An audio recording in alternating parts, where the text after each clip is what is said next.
জিকির কাকে বলে? জিকিরের সংজ্ঞা তো বাংলাদেশে অনেক, এক এক পীর সাহেব এক এক জিকির চালু করেছেন।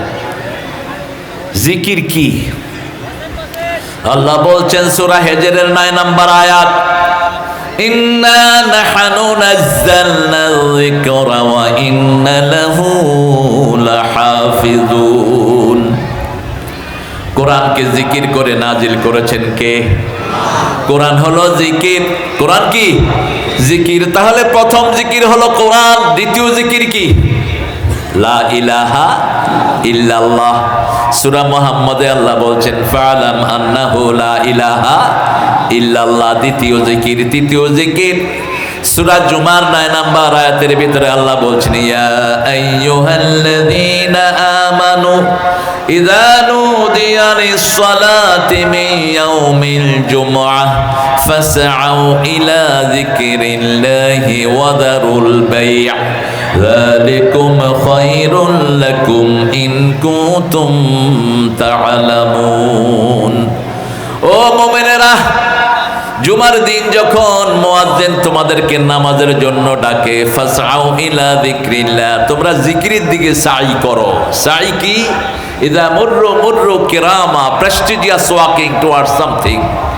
সাই হলো দৌড়ের চেয়ে কম, হাঁটার চেয়ে বেশি। আপনি দৌড়াতে পারবেন না, দৌড়াতে গিয়ে যদি হোঁচট খেয়ে যান তাহলে তো 1 মাসের নামাজ একসাথে যাবে। ইসলাম কত সায়েন্টিফিক।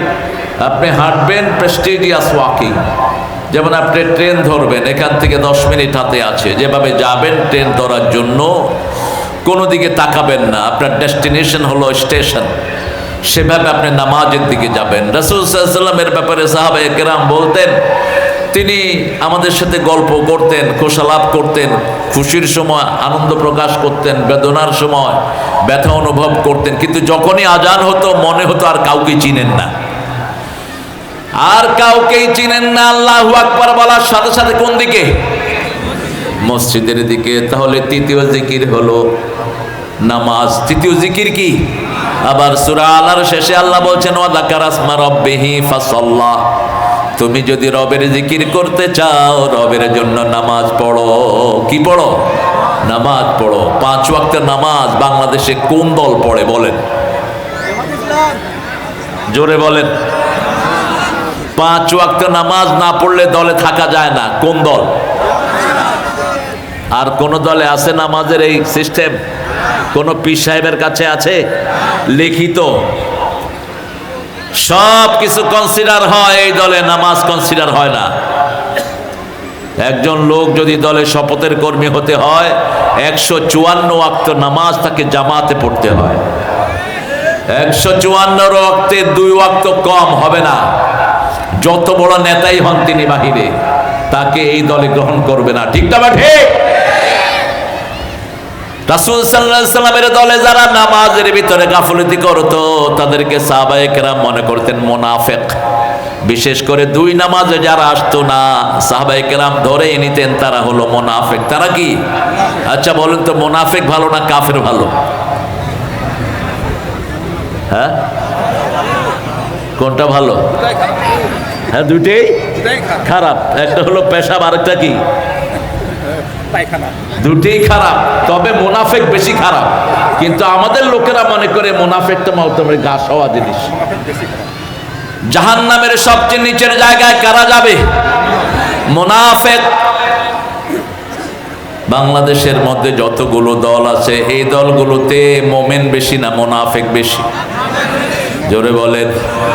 মুনাফিকের প্রথম চরিত্র বলেন, প্রথম গুণ কি? আরো জোরে। মিথ্যা কথা বলা। 2 নম্বর গুণ আমানত খেয়ানত করা। 3 নম্বর ওয়াদা খেলাফ করা। 4 নম্বর ইজা খাসামা ফাজারা, যখন মেজাজ খারাপ হয় গালিগালাজ করে। হোক হুজুর, মাথায় টুপি দিয়ে যদি গালিগালাজ করে বুঝতে হবে এটার ভিতরে মুনাফিকি আছে। কি আছে? মুনাফিকি আছে। কিভাবে তুমি গালি দাও? এবার আল্লাহ রাব্বুল আলামিন বলবেন এই জিকির তোমাদের জন্য সহজ না কঠিন। সূরা কামার। সূরা কামার চাঁদের সূরা। কিসের সূরা? চাঁদের সূরা। একজন নবীকে চাঁদ বলে ডাকতো মক্কা মদিনার লোকেরা। কোন নবী? জিকির কাকে বলে? জিকির হলো প্রথম হলো, বলেন প্রথম জিকির কি? কোরআন। দ্বিতীয় জিকির লা ইলাহা। তৃতীয় জিকির হলো সালাত। চতুর্থ জিকির হলো সব কাজে একজনকে স্মরণ করা, তিনি কে? কিন্তু আপনি জমির আইল ঠেললেন আর হাতে বললেন সুবহানাল্লাহ, জিকির হবে? হবে জিকির? অফিসে বসে ঘুষ খাইলেন আর বললেন সুবহানাল্লাহ সুবহানাল্লাহ, হবে? আমলে উঠবে গজবুল্লাহ গজবুল্লাহ। জিকির মানে হলো আল্লাহর পদ্ধতি অনুযায়ী আপনাকে কাজ করতে হবে। আমরা বললাম আল্লাহ জিকির করলে আমাদের কি লাভ? আল্লাহ রাব্বুল আলামিন বলছেন সূরা বাকারা 152, এগুলো নাম্বারগুলো মনে রাখেন।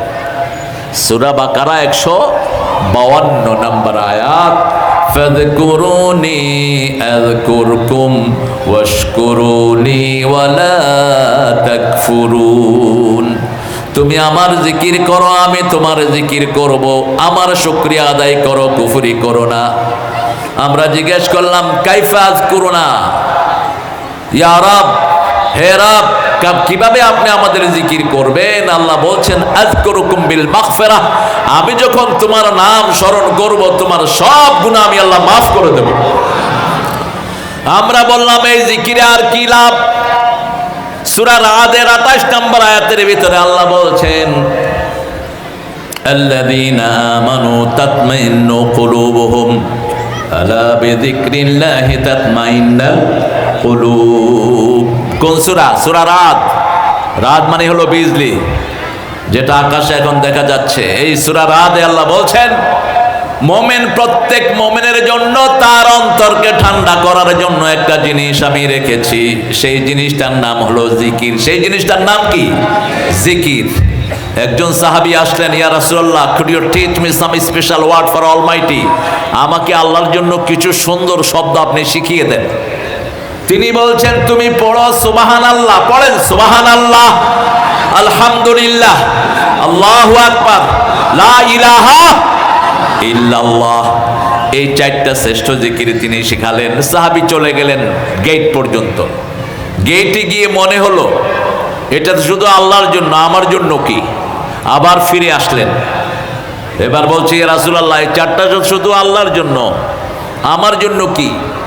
রাসূল সাল্লাল্লাহু আলাইহি সাল্লাম বললেন তুমি যখন এই চারটা জিনিস পড়বা তার সাথে পড়বা আল্লাহুম্মা গফিরলি। পড়েন আল্লাহুম্মা গফিরলি ওয়ারহামনি ওয়ারযুকনি ওয়াহদিনি ওয়াজবিরনি ওয়াফুনি। তুমি এই চারটা বাক্য বলে যা বলবা তোমার সব বলাগুলো কবুল করে নেবেন কে?